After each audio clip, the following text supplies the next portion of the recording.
সকালে ধরবো বিকালে খরচা করে দেবো কথাটা কিন্তু জুমলাবাজি হয়ে রয়ে গেল। আপনার ভবানী ভবনের এসি রুমে কেন ব্যক্তিগতভাবে ডাকবে? আপনি জনগণের কাছে দায়বদ্ধ।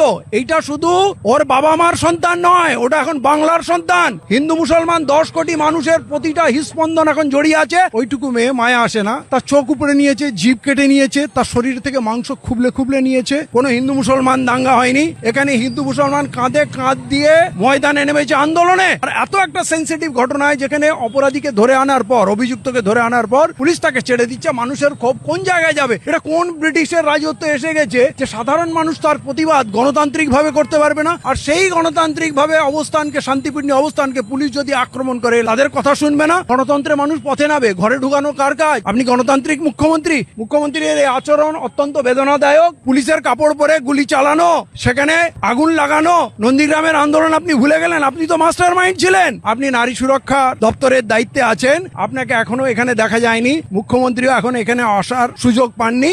আপনি তার ডেকে কোন ডিমান্ড আপনি পুরো করবেন? বলছেন উনি যা বলবেন আমি সেই শাস্তি দেবো। উনি যদি বলেন আমি দাঁড়িয়ে দাঁড়িয়ে ওকে পাথর দিয়ে মারবো, উনি যদি বলেন আমি ওকে দাঁড় করিয়ে দিন গুলি করে মারবো, আপনি মেনে নেবেন? অতএব মুখ্যমন্ত্রীকে বলবো, এর মাঝখানে রাজনীতি থরথর করে কাঁপছে, উত্তেজনায় ভরপুর। এত নৃশংস ঘটনা নিকট অতীতে আমরা দেখিনি। আর এই 11-12 বছরের একটি নাবালিকা, তার সঙ্গে এরকম বিভৎস ঘটনা, এবং যা কিছু দেখছি আতঙ্কের বিষয় হলো পুলিশের দরজায় গিয়ে পুলিশকে জাগানো গেল না। পাড়ার ছেলেরা, ক্লাবের ছেলেরা উদ্যোগ নিয়ে তদন্ত করে সিসিটিভি ক্যামেরা চেক করে অপরাধীদের ধরলো, লাশ উদ্ধার করলো, কিন্তু তারপরেও পুলিশের কাছ থেকে বিজেপি নেতা অপরাধীকে ছিনিয়ে নিয়ে চলে গেল।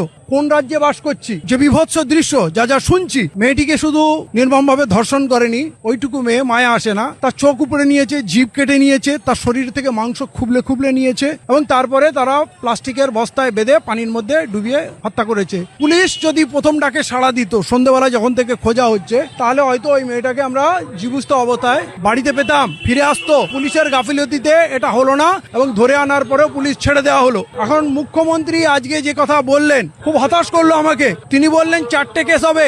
একটা কেস বললেন যেটা প্রথম, যেটা ধর্ষণের কেস, এইটা আমি কিছু বলবো না, এটা পুলিশ দেখবে। মানে ওইটা উনি কিছু বলবেন না, ওইটা ওনার পুলিশ মন্ত্রীর অতটা দায়িত্বে পড়ে না। কিন্তু পরের 3টে যে কেস হবে, যারা আন্দোলনকারী, যারা নাকি রেল লাইন উপড়েছে, আমি জানি না কোন জায়গায় রেল লাইন উপড়ে গেছে, উনি মুখ্যমন্ত্রী সত্যি বলছেন কিনা একে তদন্ত করতে হবে। রেল লাইন কে উপড়েছে? উনি বললেন পুলিশের গাড়িতে আগুন লাগিয়েছে। কে আগুন লাগিয়েছে সেটাও বলতে হবে যে মুখ্যমন্ত্রী সত্যি কথা বলছেন কিনা। আমি শুনিনি কোনো পুলিশের গাড়িতে আগুন জ্বলেছে। এবং উনি বললেন সিআরপিএফ জওয়ান ইনজোর্ড হয়েছে। তো সিআরপিএফ জওয়ান কি ইনজোর্ড হয়েছে নাকি তারা মানুষ খেদাতে গিয়ে ইনজোর্ড হয়েছে? শান্তিপ্রিয় মানুষ যদি পথ অবরোধ করে, ভারতবর্ষের ইতিহাসে গান্ধীজি থেকে আরম্ভ করে মমতা